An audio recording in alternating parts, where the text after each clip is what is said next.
Hello, and welcome to the Other Minds podcast. I'm Joseph Bohigian.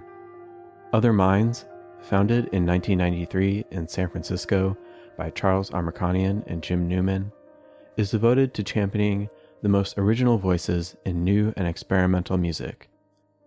On Season 3 of the podcast, we're talking with a range of composers, performers, and authors across the field of new music, including the featured composers from the 28th Other Minds Festival, which will take place September 25th to 28th, 2024 at the Brava Theater in San Francisco. Today, I'm joined by Adam Tendler. Tendler is a New York-based pianist and author, a pioneer of DIY culture and concert music. In his early 20s, Adam performed in all 50 states as part of a grassroots recital tour he called America 88 by 50. Which became the subject of his memoir, 88 by 50. After his father's unexpected death in 2019, he used his inheritance to commission a group of composers, including Laurie Anderson and Pamela Z, to create new piano works exploring the idea of inheritance. On July 17, 2024, Other Minds will present the Bay Area premiere of Adam's Inheritances at the Brava Theater in San Francisco. Welcome to the podcast, Adam. Thank you. So tell us, how did this project come about? Because it's, I would think, quite a unique use of an inheritance. It was a unique way to receive an inheritance. You know, I had a very sort of a distant relationship with my father, and I grew more distant over the years. And so by the time he passed away, we talked maybe once or twice a year. And if we were lucky, maybe saw each other as much. I grew up in a divorced household, but he was still present, but capriciously, I should say. And I would visit them on certain weekends, but it was always very kind of like haphazard. But we were very close when I was young, and we just kind of grew distant over time. So when he passed away, I felt like we were distant enough and different enough that the last thing on my mind was getting an inheritance. I just didn't think that was ever going to happen. And he was an eccentric, kind of unusual person.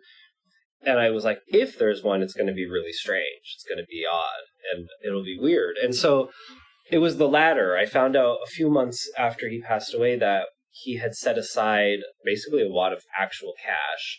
And my stepmom arranged to meet with me on New Year's Day. This would be New Year's Day 2020. This was all right before the pandemic. To give it to me. She passed it to me in the Denny's parking lot in a manila envelope, and it wasn't a lot of money, so I didn't really know exactly what to do with it. But often people will say like that this whole program, I mean, I'm cutting to the chase, but this program is a tribute to him. And it really wasn't, I don't think of it that way. It's not a dig against him. It was more a way to honor the gesture of an inheritance. And when I eventually kind of came up with the idea, you know, of actually kind of planting this inheritance into a project that could actually give something back to me, including like processing this shocking death and this sense of grief over a person who was already a bit absent in my life, but important to me. So I use the imagery with the composer of planting a seed and paying forward the gesture. But it came to me months later because it was the amount of money that, you know, could get swallowed up in bills and, you know, rent and expenses and things like that. Or it could just be blown on a vacation. And none of those things I felt like honored the idea of an inheritance or the gesture of an inheritance. So it was a bit selfish for me in that I wanted a vessel to sort of process what felt like a very confused state of grief. And I also just wanted to think of a practical way to actually like take this odd wad of cash and actually turn it into something that had sort of longevity and some sort of purpose besides like, you know, going to the Bahamas. So there was a practical side of it. It was like, well, I could commission music this way. Suddenly have money. And then, of course, instantly the second I did that, there was a pandemic. And so all I had was a bunch of composers who said yes. What I didn't have was a place to do it. I didn't have even the concept of a concert anymore because no one thought and that could even happen anymore. You know, everything kind of went away. And so for over a year, I just sat on this thing, just like I sat on the inheritance for a couple months. Then I just sort of sat on the project for a good year before actually thinking like, okay, I guess it's time to see where this thing can go. What did you say to the composers when you reached out to them about commissioning a piece? I said, and I read the email quite often that I wrote to them. I sent it to them on Father's Day, I think. The title of the email was Father's Day, maybe. I think originally I thought this whole project was going to be called Father's Day, to be honest. I still think that's kind of cool. But I just explained the situation. I didn't say, here's your prompt. And over time, the project has sort of taken on the idea that the composers are exploring the idea of inheritance itself. That kind of came later. It was sort of like that's the carriage before the horse or whatever. But in the beginning, the horse was just, here's what happened.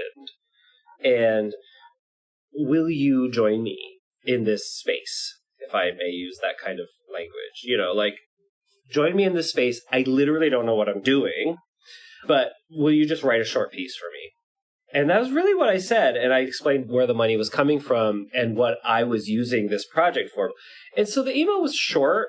I said, maybe this will be a concert. Maybe it'll be a recording. I even said maybe it'll be a printed edition, a collection. But whatever it is, just let me sit with your pieces until I figure it out. That's all I ask of you. And I also said, this is a favor rate. You're basically doing me a favor by writing me a piece. I know the stature of these people. So I knew they were doing me a favor, and I acknowledged that too. I said, I also completely understand if you say no.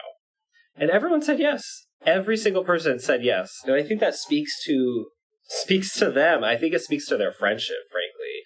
These are people who I trusted as friends, and that's really why I invited them in.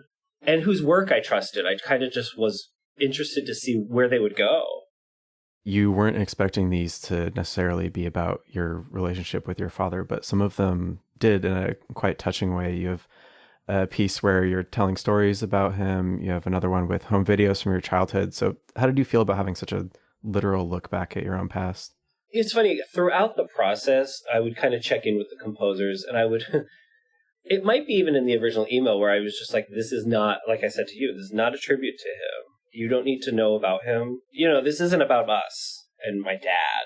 And frankly, I didn't want whatever resulted. I didn't want that to be about it either, because I think I wanted it to be abstract and broad enough to actually let people enter it in their own way and have it hit them in their own way, which I'm glad to say I think has happened. But it's funny. So I would always almost overstate how little I wanted it to do with me and him. I would kind of bother them with that. I'd be like, just a reminder. Because now when this project started, I really made this kind of personal declaration that it wouldn't look or behave in a way like how it has become now. I said in the beginning, there's no home videos. We're not having that. There's going to be no screen with my birthday party. And now there literally is all of that. But there was a certain point where one of the composers, who has really a stunning piece on the program, they're all stunning, but this one really, it's interesting, a lot of people really attached to it. It's called Outsider Song, and it's by Scott Wolschlager, who's right here in Brooklyn. Anyway, he wrote me like a series of questions about my dad, and he was like, basically wanted them as an entry point for him. And he said, would you, and it was just stuff like, how would you describe him? What was your relationship like? Very broad questions. And I didn't say I wouldn't do it. So I said, okay, I'll answer these questions. And I took some time and I wrote really like almost kind of stream of conscious like responses. It took a while. And I delivered like this giant, almost like mini book to him. And then I said, okay, well, with permission, I think if this serves as an entry point for you, maybe it will serve as an entry point for the others. I don't think I had any pieces yet.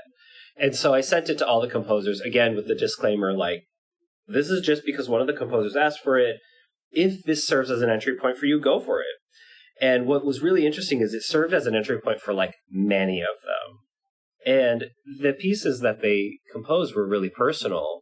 And pretty much everyone shared their story with me, or some kind of origin story of where the music came from, or where the inspiration came from. Some of this stuff is really personal. And some of it was told to me and then never shared in any program notes, which I've respected. But hearing my story and hearing everything beyond the initial, like, my dad died and it was really a surprise, and blah, blah, blah, that initial very superficial thing that I told them that was quite vague, this kind of document that I shared with them became really important. I really feel like so many of them used it. Like Laurie Anderson's material and even her title comes from that text. All of the texts that I speak during Darian Donovan Thomas's piece, the storytelling, that's basically a script taken from parts of that text. Yeah, Sarah Kirkland Snyder's title comes from that text. So it showed up in a lot of these composers' work, or they just read about it and they're like, yeah, that resonates with me, and that made me remember this other thing. Let's listen to an excerpt of Outsider Song by Scott Wolschlager.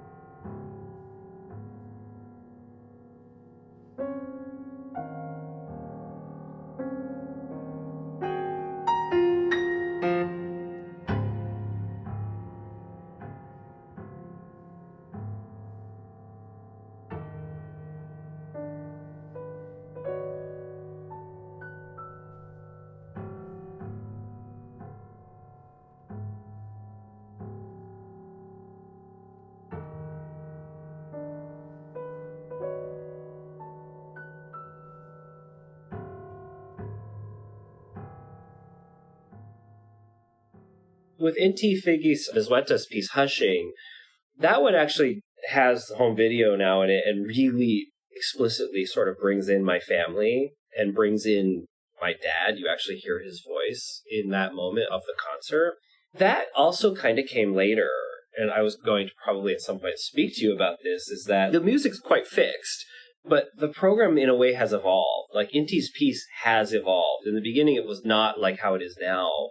But over time, it seemed like incorporating or bringing in these other things and working with Inti and getting approval and saying, well, what if we try this? What if we try this? Suddenly kind of popped that piece into this like gushing, really like intense performance and listening experience and visual experience for people. Because I found that like I had walls up too. Like I said to you, I was like, I don't want this recital to look like that. I don't want this recital to sound like that. Like, I was so sort of like had all these walls about like making this, I guess, too indulgent. I kind of was replacing personal and earnest with indulgent and like narcissistic and too specific. Like, who cares? And so once I dropped that, particularly with Inti's piece Hushing, it unlocked that piece and it unlocked me. And now that piece, which used to be almost serve as a structural sort of like a break between the two halves, as I call it, of the program. Now I think of it as a gate. It's almost shocking for people in the audience to go from what we've experienced, which is really intense piano music and, you know, contemporary piano works, to this other thing, which then signals that the rest of the program is actually going to be really, really personal. And it's going to this recital is going to act a different way now. And there's no way to deny that after Hushing. But it wasn't like that in the beginning. And so even that evolved, and Darian's piece evolved. And so all these parts that become really personal, I had to sort of like let that happen. And in the beginning, it was the opposite. I actually was kind of inhibiting that from happening. And which is weird, because I think of myself as a pretty like hard on my sleeve performer. But I really was resisting that for a while. Now the program's like a million times stronger. How were you thinking about the overall arc of the performance? You mentioned a little bit about that turning point, but I was particularly struck by the last piece by Devonte Hines, which is not like a big grand finale kind of piece, but it was really a touching way to end the program. I do think that there's a bit of an arc. And, you know, Laurie developed her piece using an AI program before every single person was talking about AI. Laurie developed an AI program with this Australian tech company that kind of like uses everything she's ever said and everything she's ever done to sort of like create works based on prompts that she feeds it. And she basically fed it like material of my father and me and stories and stuff. Anyway, her piece is almost like to a T describes this project. And I was like, well, there's no way that this piece can go anywhere except the beginning. And even her, she had said, like, I'm not like a piano composer, and and some of the initial thoughts she had, she was sort of submitting like transcriptions and things that almost sounded like really modern music, capital M, almost Bartokian in a way. And I said to her, I'm like, compose something that you would do. Like, what if you had to do something at the piano? That's what I'm interested in. Don't think of me, I'm a concert pianist. What would you do? And let's take away the pressure of the idea of a concert piano or a recital or anything. And then her piece is like so cool and just very straightforward, but like haunting.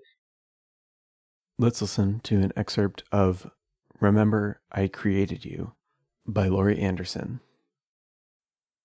Story with instructions. Remember, I created you. 1. I said to my father, "You're dead, but it's you I'm talking to. Remember when you were in my room and I told you that I couldn't sleep, and you asked me if I wanted to be your son, and I said, I want to be your father, the one who created you. Play 1 minute of something you've never played before."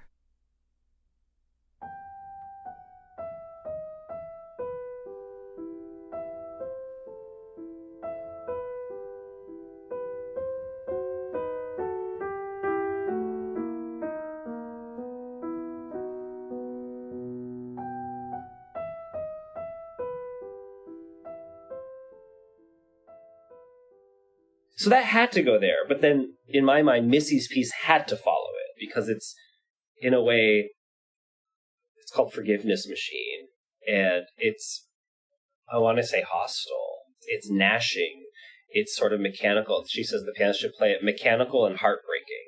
And it is that. And I feel like that's a way for people to see, like, after sort of the weirdness, but also sort of touchingness of Laurie's piece, to go right into Missy's shows that we're, in a way, not effing around in this program, because it's that. It is that. It's hardcore, and it is like saying, I'm putting words into the piece. Missy actually opted not to do program notes because she felt like the piece spoke for itself and the title.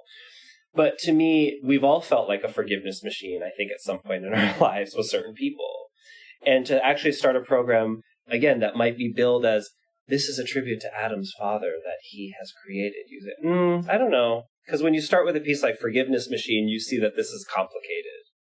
And from there, I feel like the first half of the show behaves like a contemporary music piano recital. The pieces they're stretching, but they're kind of, there's a melancholy to them. Actually, Angelica Negron's is really dancey and fun, but you really kind of like just kind of go through. But by the end of the program, I kind of think of the whole thing as collapsing. I do think Inti's piece of the halfway mark sort of like is a gate into that, as I said. But the program starts to become, I don't want to say less formal, but you start hearing voices, you start hearing my voice, you start hearing stories, you start seeing things sort of fall apart in a way that I think that is intentional. And by the time that starts to happen, the listener, the audience has, I think, been broken down.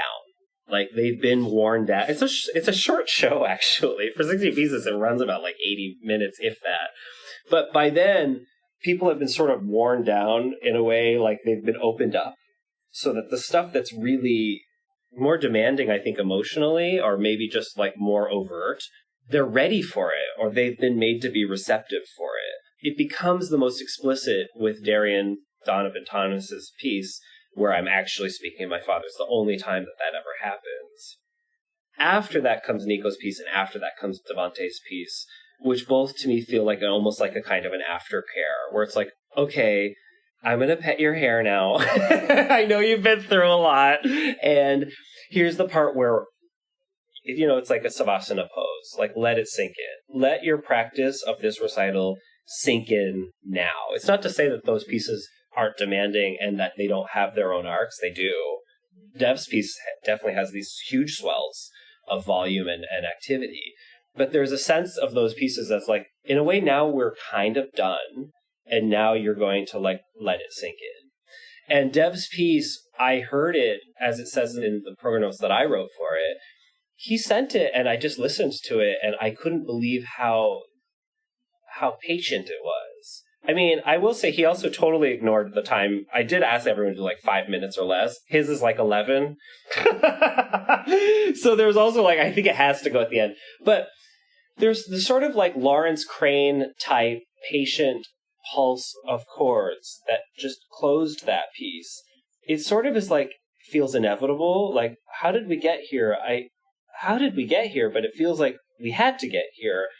And it just sort of cycles through these chords over the span of a couple pages. And it's just, there's nothing like it in anything I've ever played. And I just was stunned when I heard it. I couldn't believe it. And the music almost naturally just fades away. I was like, well, that's this piece. That's this whole thing. That's even this feeling of grief. This is everything that this program is doing. And how I felt, actually. Let's listen to an excerpt of Morning Piece by Devonte Hines.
Did any of them write you a piece that you found was completely different from anything else that you had heard by that particular composer before?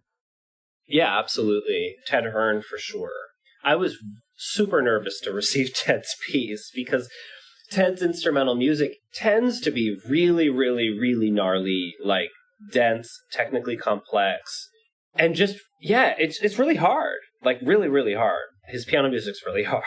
And I know from other commissions that he delivers really challenging music. So I was nervous to receive it because I was like, I just hope I have enough time to learn it. And he delivered a piece that's almost inaudible. And it's full of silence. He uses the term underwater. Like, it's completely quiet, very repetitive. It's little bubbles of activity that are separated by complete stillness. And I was just like, well, wow. I didn't see that coming at all. It's not to say it's not fiendishly difficult. I like have, it's like, it is, but it's just totally different from anything I expected from him. One of the artists, Mary Prescott, I really equate her work with performance art. And I've always been sort of fascinated and sort of bemused by what she does live in concert. So I had a feeling she'd have me like walking around the stage with like a watering can, and I like water a flower, and then I play some Bach, and then I, because that's the kind of stuff I've seen her do where I'm like, what is going on here? But she wrote a very actually probably one of the most dissonant pieces on the program. And it's really just kind of this slowish but dissonant counterpoint. And I was like, oh, didn't see that coming. So yeah, it happened over and over. We'll be joined on stage after the performance by Pamela Z for a discussion about Inheritances. Could you tell us about the piece she wrote for you? Thank you so much. Her piece also comes at a point in the program where, again, things are starting to get a little weird. But her piece, in a way, is very playful, and it comes at us as a bit of a relief. I think of it as it's haunting and strange, but in a way kind of upbeat. And to me, it sounds like the Bay Area. It just sounds like, in all the best ways, it sort of just sounds like her world. At the same time, she kind of researched and pulled from a bunch of intros and outros and onstage speeches that I'd given, where I apparently just said thank you so much a million times. I guess that's just one of my go-to lines. And she just pulled a bunch of times where I say thank you so much. And it becomes this mantra through the piece. But then she also pulled snippets of me talking about other composers, primarily John Cage. And she explains this in her program notes. The ways I talk about John Cage and the kind of mystery I attribute to him, but also the kind of like expertise that I give to him is something you might expect from a relationship to a family figure or to a father. And she sort of is playing with this idea of like a pianist or my relationship with, say, someone I've never met, like John Cage, and that kind of devotion and love and almost like being not a disciple, but an expert. Like, I know everything. I know where he was born. I knew his favorite meal. I knew what he did when he went to a dinner party. You know what I mean? Like, I just know all that stuff. I don't know that for my dad. And so it was really uncanny and a little kind of eerie that she picked up on something that had haunted me for quite a while. Because not just John Cage, but Robert Palmer and all these other composers who I've, quote unquote, championed. I've become like this mini disciple. I'm like a serial monogamist when it comes to the composers. I've become totally obsessed with them, and I learn everything about them. And it's not the first time it had occurred to me that I was doing more for people I'd never met than my own father, and developing relationships with ghosts of composers that I was with my own family. And her piece actually just like inserts itself right into that question of the relationships that we have with the figures of people we play. So it's playful, but under the surface is this kind of really difficult question and difficult topic. And it's cool. I mean, and at the same time, it's like a real audience favorite because it's just darn cool. Because the piano is like mimicking and echoing and playing at the same time and matching pitch with the text.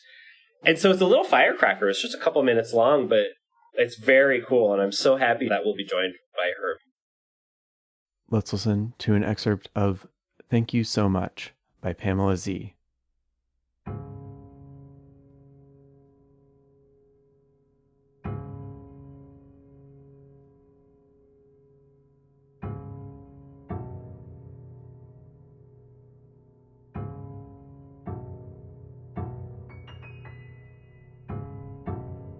Thank you so much.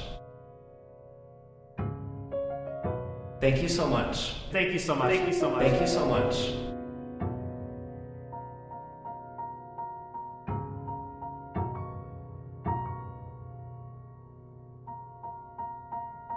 It is.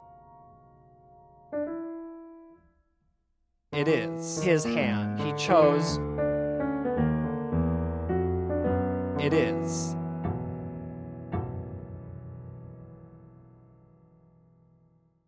You mentioned from a practical perspective how these pieces have changed over the past couple of years, but how has your own personal experience of performing Inheritances changed since the premiere? It always takes a lot out of me, to be honest. I always think I've got it and that I've kind of moved on. Back when I first started playing it, which isn't that long, it was 2022 is when the first time I ever performed it with Liquid Music, who were the original producers of the program. So in Minneapolis, when I first did it, and some of the pieces I'd received, 2 weeks before, the big question was, can I do it? Because again, the pieces might sound a certain way. They're all pretty hard. And again, I keep saying that, but they're challenging. And so the big question was, can I do it? And then over time, it became like, okay, well, I know this music really well, but then the emotional stakes almost seem to intensify. And so the more I get to know the music, it's almost like the deeper I get into the music. And so the demands are less about like, oh, here comes that passage. It's really, tricky. And I hope I remember that I hit a G here and blah, blah. It's less about that. It's more about like, oh, like I just am sinking deeper into it. And I just performed the program in Houston. And I thought to myself, again, I just recently recorded all the works. They're still in edits. But I was like, I got this. Like, I totally got this. I played it twice this season already. I recorded it, whatever. And I'm fine. And I tell you, like, the second Laurie's piece started and I started to play, it was just like it hit me again like a ton of bricks. And it's like the bricks get heavier each time. And it was a weird show. It was a good show, but it was really, like, the intensity in the room was really charged. Like, I don't know what I wanted. It's not like I want people to jump around and clap, but it was dead silent to me. And I don't know, it was just for me, it was tough. Like, I found myself not struggling with the pieces, but feeling like it was like almost uphill. I'm like, what's happening here? And it was just like emotionally a taxing concert. And I was like, wow, that's interesting. I've been doing this program for 2 years now. It's not like I've played it a million times, but yeah, it's changed. I mean, I think I'm getting closer to it every time. So it is still continuing to evolve in certain ways. Like when I do it in San Francisco, there's no doubt in my mind that it'll be different from when I just did it in Houston. Again, the pieces are the same, but I will be playing the music differently for sure. You mentioned that you recently made a recording of these pieces. When will that be available? That's such a good question. I want to know too. We're just in the mastering phases. And so when I get the masters to the label, which is New Amsterdam, that's when I'm going to secure really that final release date. My hope is Christmas of this year. Is there anything else you'd like to mention about the program? Well, I was going to say, this program hits different people in different ways at different points in the program. And so that to me is the success of this program. I'm a very self-critical person and very yeah. Usually I'm not satisfied with much, but I'm very satisfied with how this program has affected people in really profoundly personal ways. Even the most hard-edged people really find themselves incredibly affected by it. And it's not because it's so sad or because it's so this or so that. My hope going in was that it would be broad and abstract enough that people could enter it and get from it what they want and what they need.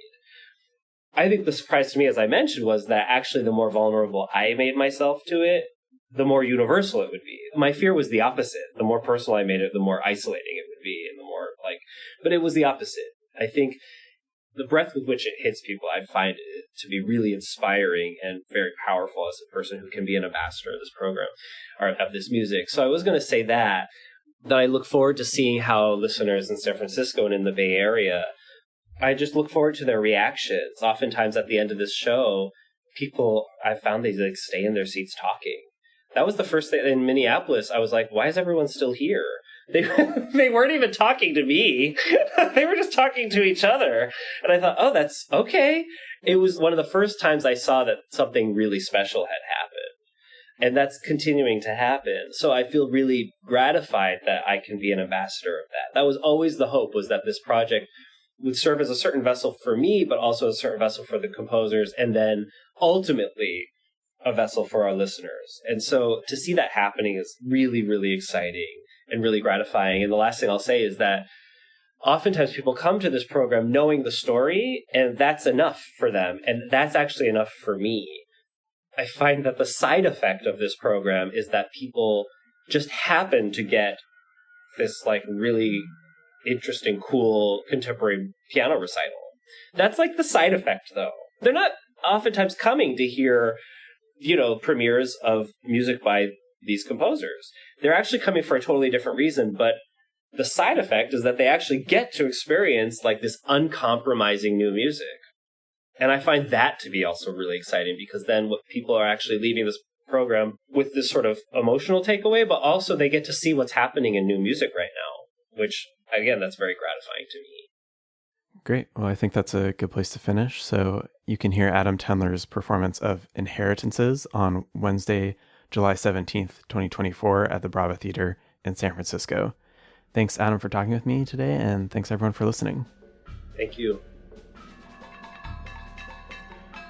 This has been an episode of the Other Minds podcast, brought to you by Other Minds.